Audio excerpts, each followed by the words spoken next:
Semua berawal dari seorang penulis webtoon horor bernama Jiwoo tiba di sebuah apartemen lusuh bernama Gwanglim Mansion untuk mendapatkan ide menulis.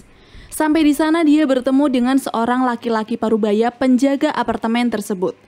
Sebelum mewawancarai si penjaga, Jiwoo dengan sopan meminta izin untuk merekam percakapan mereka dan dengan dinginnya si penjaga itu pun mengizinkan si Jiwoo. Dengan pelan dan detail, Pak Penjaga menceritakan kisah horor pertama dari kamar 504. Hari itu seorang penulis novel berniat untuk menyewa apartemen di lantai 5. Di awal dia sudah merasa jika kamar itu kurang nyaman untuknya karena dia mendengar suara anak-anak di lantai bawah. Tapi makelar yang datang bersamanya terus membujuk si penulis untuk mengambil sewa. 아래층에 애들 수압이 또 죽이거든요. Singkat waktu kini dia pun pindah. Baru menulis beberapa kalimat tapi dia memutuskan untuk berhenti dan menutup laptopnya saja. Saat si penulis sedang mengambil minum, tiba-tiba bunyi misterius itu sampai membuat kamarnya bergetar. Lalu telepon pun berdering. Ternyata itu adalah istrinya. Dia diminta pulang tapi menolak karena harus cepat menyelesaikan bukunya dulu. Belum selesai berbicara tapi telepon itu pun sudah mati. Si penulis juga semakin merasa aneh karena tiba-tiba laptop yang sebelumnya sudah ia tutup terbuka. Karena menganggap dirinya sakit, keesokan harinya pun dia pergi ke apotek untuk membeli obat sakit kepala. Dan ketika dia pulang, terdengarlah. Penulis itu mencoba untuk mencari asal suara itu tapi tidak ada apa-apa. Dia malah menemukan sepatu usang di salah satu ruangan apartemennya. Hingga kemudian, dengan ekspresi kaget dia mengejar anak itu tapi tidak ketemu. Karena sudah sangat keterlaluan, dia bertemu bapak penjaga untuk mengecek CCTV tapi zonk hasilnya. Si penulis yang sudah kepalang marah itu akhirnya pergi ke kamar 404 untuk menyelesaikannya sendiri. Beberapa kali dia sudah mengetuk pintu tapi tak ada seorang pun yang menjawab. Saat melihat ke dalam ditemukannya sepatu usang mirip seperti sepatu yang ada di apartemennya kemarin. Tanpa pikir panjang lagi, dia langsung membungkus sepatu-sepatu usang itu ke plastik lalu dibuangnya ke tempat sampah.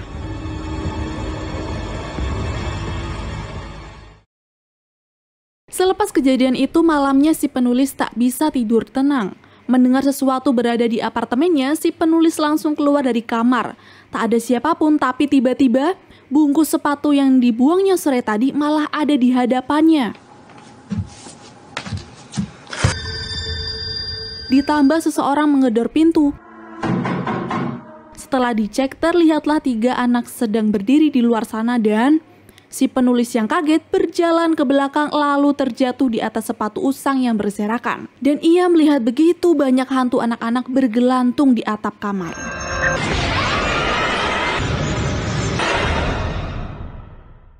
Dari cerita pertama saja sudah sangat menarik bagi Jiwoo. Dia bahkan mencari tahu bagaimana keadaan penulis kamar 504 itu sekarang dan ternyata dari info yang beredar dia menghilang begitu saja semenjak 2 tahun yang lalu. Cerita lain berlanjut di kamar 907. Seorang aww gelis, kita sebut saja Noni, baru saja keluar dari kamar mandi untuk pergi bekerja. Bersamaan dengan radio yang memberikan info terkini tentang tragedi pembunuhan. Nah, di sini Mimin pertama agak nge-lag, kirain filmnya error. Ternyata memang kita diperlihatkan lagi adegan di mana waktu itu si penulis membeli obat dan Noni ini adalah apotekernya. Tidak lama si penulis pergi, Noni dikagetkan dengan kedatangan temannya yang tiba-tiba. Baru aja mengobrol, pacarnya Ho-jun menelpon. Dia bilang akan datang ke apartemennya nanti malam, tanpa ada alasan apapun, lalu telepon itu pun mati. Hal aneh terjadi lagi, teman si Noni datang dari luar padahal dia benar-benar yakin tadi baru saja mereka mengobrol. Singkat waktu malam pun tiba, Ho-jun datang dengan tubuh basah kuyup dan tatapannya kosong. Ternyata Ho-jun sudah ketahuan menjalin hubungan dengan Noni padahal dirinya sendiri sudah memiliki istri. Si Noni juga nih malah kesenengan, Allah, astagfirullah. Ketika mereka sedang tidur, Noni terbangun karena mendengar suara mencurigakan. Ketika dicek, lampu dan air kamar mandinya menyala. Terdengar juga lagu yang sedang diputar, sekaligus bayangan seseorang padahal di apartemen itu yang tinggal hanya dirinya dan Hojun. Antara takut dan penasaran, Noni pun membuka dan tidak ada seorang pun di sana.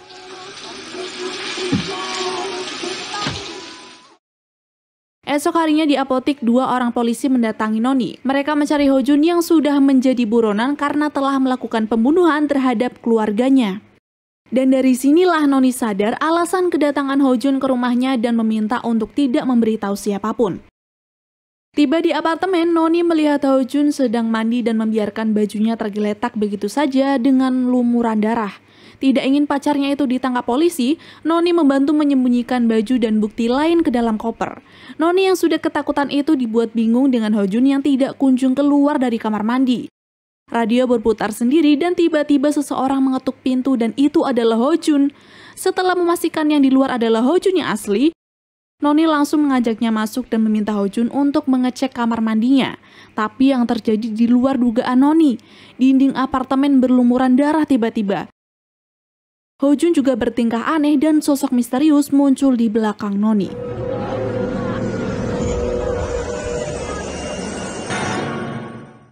Beralih dari Noni yang akhirnya kita tidak tahu bagaimana nasibnya, ada si makelar yang mengeluh jika mencari uang sangatlah susah. Malam tiba, dia pun pulang dan makan malam bersama istri tercintanya. Agak mengkagetkan sih di sini teman-teman. Bagaimana tidak kalau istrinya ternyata seperti ini. Sakit nih orang sepertinya. Perempuan di dunia ini emang gak ada lagi. Melimpah bro. Dia mengobrol dan memberi hadiah layaknya istri bonekanya itu hidup. Di tengah malam makelar terbangun karena tempat cuci piringnya tersumbat. Air kotor terus keluar dari sana. Waktu diperiksa ada sebuah tali dompet persis seperti apa yang ada di meja sore tadi. Esoknya dia memanggil tukang untuk memperbaiki dan ditemukanlah rambut menggumpal. Kalau dipikir sih pasti bukan rambut si makelar apalagi istri bonekanya ya kan? Baru selesai bekerja dan mengobrol dengan seseorang di telepon, tempat cuci piring yang tadinya sudah dia cek baik-baik saja tiba-tiba rusak lagi. Teror pun dimulai. Si istri yang tidur terbungkus plastik di kasur hilang begitu saja. Gelang hadiah yang dipakaikan makelar pun tiba-tiba saja ada di lantai.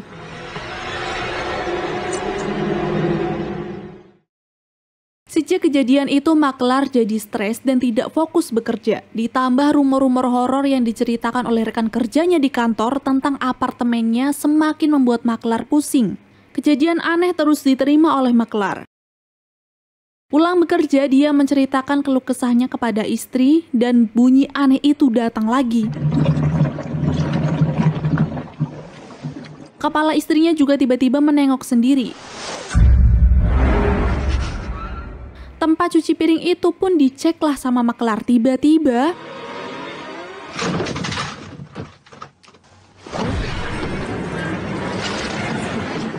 karena takut makelar masuk ke suatu ruangan. Di dalam ruangan yang pengap karena mati lampu, istrinya itu muncul dari belakang.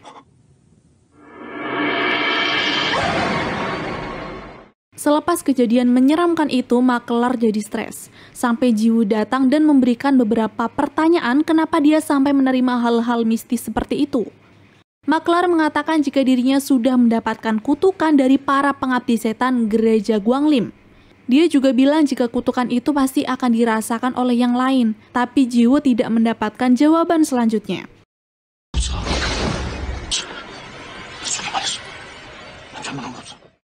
Di ruang kerjanya Jiwoo bingung, tapi kemudian dia mengambil tab dan mulai menggambar hingga akhirnya setelah beberapa kali ditolak, webtoon horor buatannya pun berhasil diterima.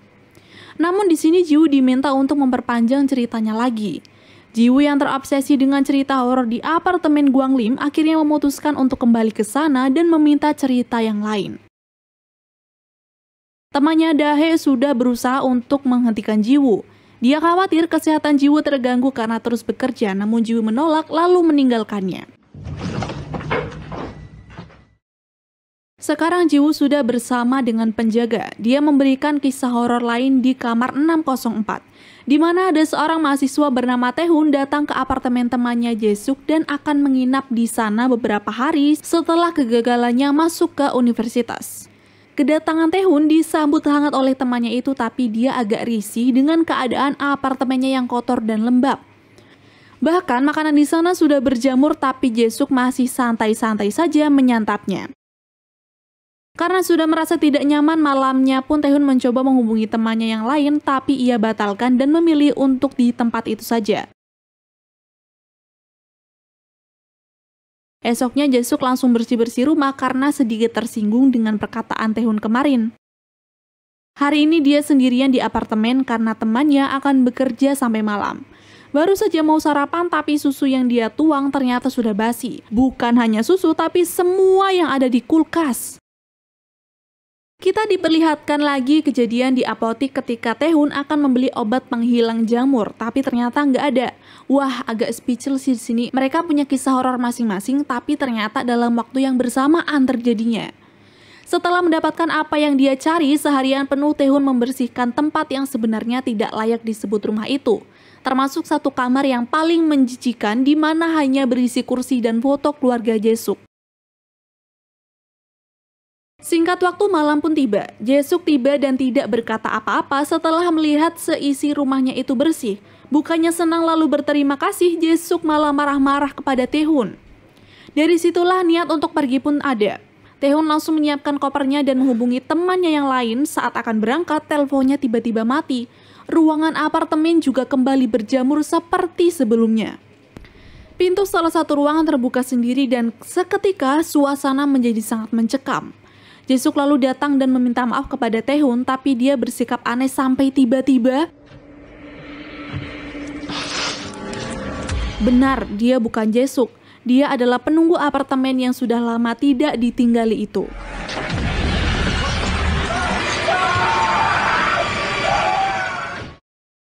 Ji-woo semakin penasaran kenapa kejadian-kejadian mengerikan itu terus terjadi.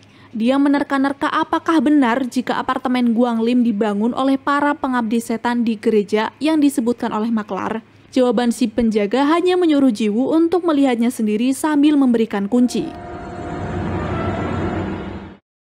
Di tempat lain, Dae temannya sedang merayakan seorang diri ulang tahun Ji-woo. Tapi lama-lama dia bosan juga dan iseng memutar rekaman yang dilakukan oleh Ji-woo di apartemen kemarin. Beberapa kali didengar, Dae mulai merasa ada yang aneh. Hasil rekaman itu hanya ada suara Ji-woo saja dan tidak ada suara si penjaga. Sudah pasti akan terjadi hal buruk kepada Ji-woo, Dae pun bergegas pergi untuk menyusul.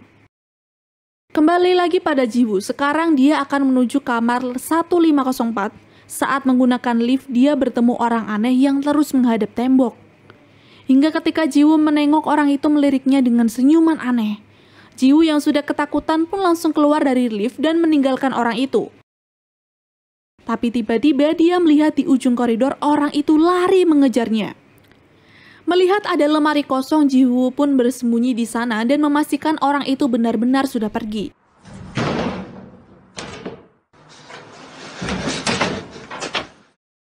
Dan ini yang kita tunggu-tunggu. Ji-woo masuk ke kamar 1504. Di sana ada begitu banyak kertas bertuliskan mantra yang digantung pada langit-langit. Tidak sengaja dia menemukan kaset dan ia dengar saat itu juga. Dia mengetahui fakta bahwa si penjaga itu awalnya hanya orang asing yang masuk ke apartemen untuk mencari sesuatu. Waktu itu musim dingin. Penjaga datang bersama dengan adiknya untuk mencuri uang yang tersimpan di bangunan pengabdi setan itu. Sang adik sudah beberapa kali merasa ada hal aneh di sana dan membujuk kakaknya untuk pergi saja. Tapi si kakak menolak karena uang itu harus ia dapatkan demi biaya operasi ibu mereka.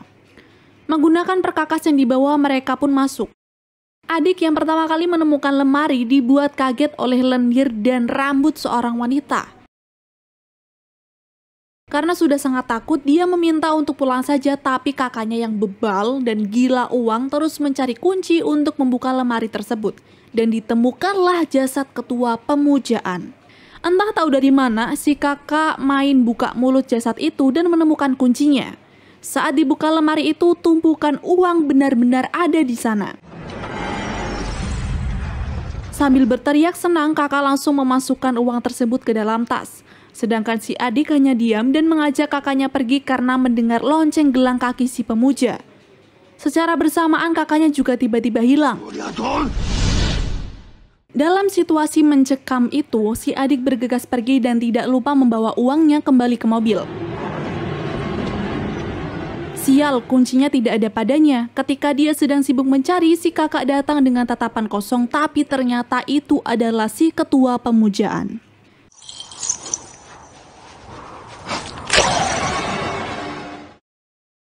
Scene selanjutnya, Jiwoo terjebak dalam lemari karena tiba-tiba ketua pemujaan datang mengagetkannya. Jiwoo panik ketika si penjaga datang dan hanya mengucapkan selamat tinggal kepada Jiwoo lalu berubah wujud.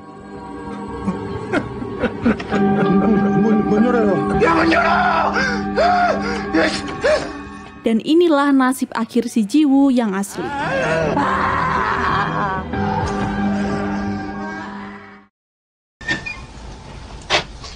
Di akhir film, Dae sampai di apartemen. Dia awalnya lega karena melihat temannya itu baik-baik saja, tapi lama-lama akhirnya dia sadar. Dan film pun berakhir. Wah, menggantung sekali.